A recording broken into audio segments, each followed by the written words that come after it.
چلیں جی، اب ہے یہ چکر کہ سندھ کی جامعات میں کلاسز نہ ہونے پر لاکھوں طلباء کی پڑھائی متاثر ہو رہی ہے۔ حکومت کی جانب سے اس معاملے پر خاموشی اختیار کر لی گئی ہے۔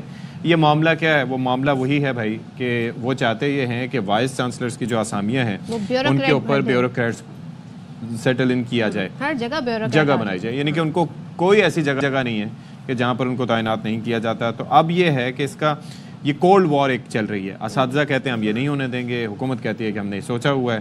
اب اس سے ہو رہا ہے نقصان کس کا؟ طلباء کا، تعلیمی۔ اور پھر یہ ہے کہ کیا اس پہ ہوگا؟ تو ہمارے ساتھ انور خان موجود ہیں۔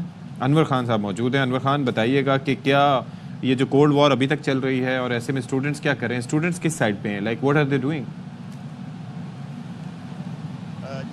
اس وقت صوبہ سندھ کی تمام سرکاری جامعات کے اندر نیا تعلیمی سیشن جو ہے وہ تاخیر کا شکار ہو چکا ہے۔ اچھا جس کا تمام کے تمام نقصانات جو ہے وہ طالب علموں کو برداشت کرنا پڑے گا۔ بہرحال ایزی کلاس سے لے کے اس صورتحال کو کنٹرول کرنے کی کوشش کی جا سکتی ہے۔ آج 5واں دن ہے اور آج نئی ڈیولپمنٹ سامنے یہ آئی ہے کہ یونیورسٹی اینڈ بورڈ حکام کی جانب سے انجمن اساتذہ جامعہ کراچی سے رابطہ کیا گیا ہے۔ تاہم پریزیڈنٹ محسن علی یہ بتاتے ہیں کہ وقت و جگہ کا تعین تاحال نہیں کیا گیا ہے۔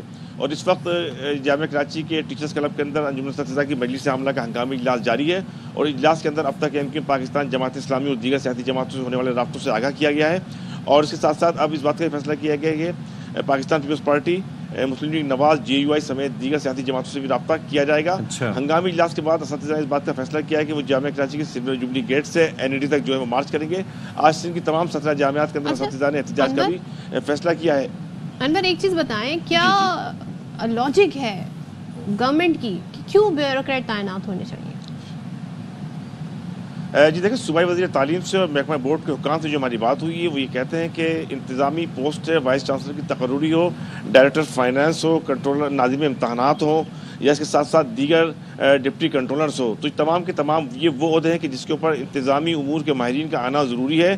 اور اس کے ساتھ ساتھ وہ یہ آرگومنٹ بھی ساتھ دیتے ہیں کہ انتظامی امور چلانے والے افراد کو تدریس سے الگ رکھا جائے اور انتظامی امور چلانے والے افراد خالصتاً میرٹ کی بنیاد کے اوپر آئیں۔ تاہم اس کے علاوہ وہ یہ کہتے ہیں کہ اگر جامعات کے باہر سے بھی وائس چانسلر لانا پڑے تو اس پر بھی بات کی جا سکتی ہے۔ تاہم اساتذہ کرام اور طلباء و طالبات یہ کہتے ہیں کہ جامعات کے اندر، دنیا بھر کے اندر تصور یہ ہوتا ہے کہ PhD پروفیسر کا ہونا لازمی ہے، اس کا ٹیچنگ کا تجربہ، اس کا امپیکٹ بنتا ہے۔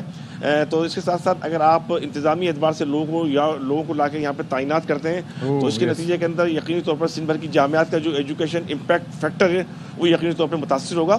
اور اس وقت دو انتہا پہ کھڑے ہوئے ہیں، ایک طرف افاسا ہے، انجمن اساتذہ ہے، دوسری جانب سندھ حکومت ہے۔ اس کے لیے کمیٹی بن گئی ہوگی جو اب طے کر رہی ہوگی معاملات کو، کیونکہ ہمارے یہاں ہر ایشو پہ کمیٹی بن جاتی ہے، کمیٹی در کمیٹی، لیکن طلبہ جو ہیں ان کی پڑھائی کا نقصان اس کی کسی کو پرواہ نہیں ہے۔ کہیں پر رزلٹ جو آتا ہے اس پہ پریشان ہے طلبہ، کہیں پر ہم دیکھ رہے ہیں کہ تدریسی عمل نہیں ہو رہا۔ تھینک یو سو مچ انور خان میں بتانے کے لیے۔